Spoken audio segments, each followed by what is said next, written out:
Take number 3.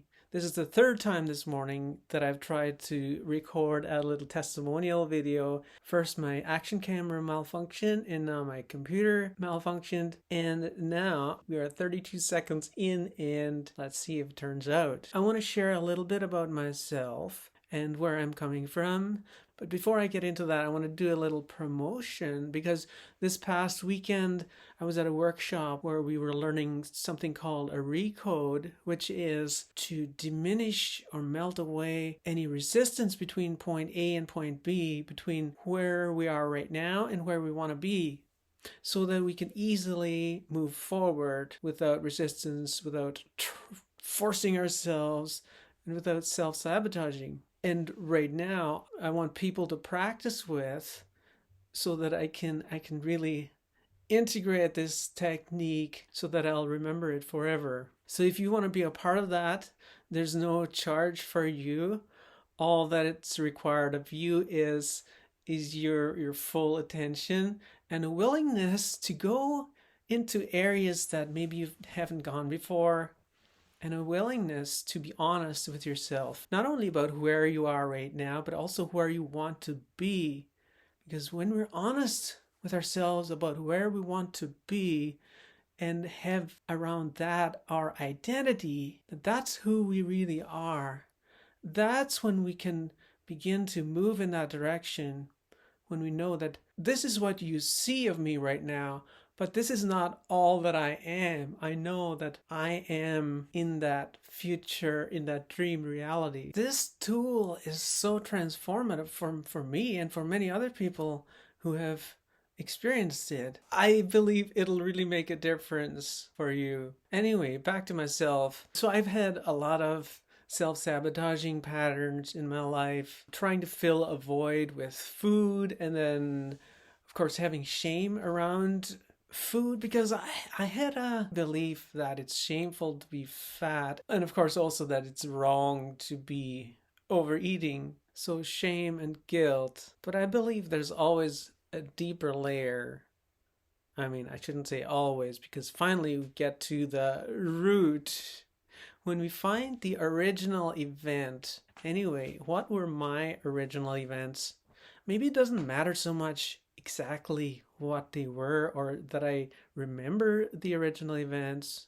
But anyway, as it turned out, I was a shy person. I kept to myself a lot. Getting into adulthood, I started putting up walls around me, and especially during a period of my life when I was very serious about religion, I think probably the people around me would have said that I was condescending or better than thou. And even now, as I'm talking about it, I notice that there's still some shame around those things that needs processing. As you can see, I'm working on it right now. I can breathe. I can breathe. I can be aware of myself as I'm talking about it, and I have so much gratitude for the people in my life, all my teachers who have helped me to self-empathize, and also to move those stuck energies that have been blocking me for years or decades, that finally I can create the life that I want, the relationships that I want, career that I want, the quality of life that I want, etc., etc. I feel like there was a reason why the first 2 tries didn't go through. I needed that practice, and that this video, I'm more into it. So about the first 2 video attempts this morning, in the past, I would have gotten frustrated and maybe given up about doing a video this morning. But this time, I guess it was a true inspiration to do this video and to share something about myself. And I'm learning not to judge conditions as being wrong or bad, like photo booth not working, not capturing the video this morning. I would have thought that to be crazy. Like, it's a 2021 MacBook Pro. It's not right that it's not working, but I think it's perfect that if this video turns out, then that's all that's needed. So the judgment about good or bad, right or wrong, I think for me has often taken me out of the experience of the present.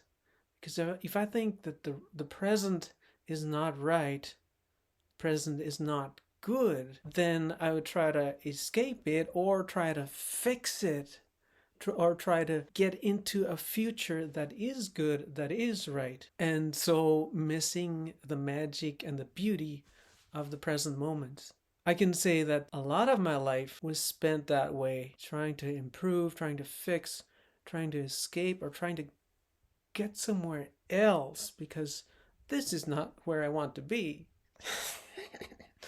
But there's a saying that you can get anywhere from where you are right now just by taking the step that's in front of you right now. And for me, I think the key is to accept even people as they are, including myself, especially myself, accepting me as I am in the present moment, the personality, the habits, and know that what's here right now does not define me, and it does not keep me from creating the dream reality that I identify with. I want to mention one more thing. I really admire people who are able to encourage other people's dreams, other people's successes, people who are not so caught up in trying to perfect themselves that they're not available to encourage somebody else. And I think that's a key to our survival as a species, and of course our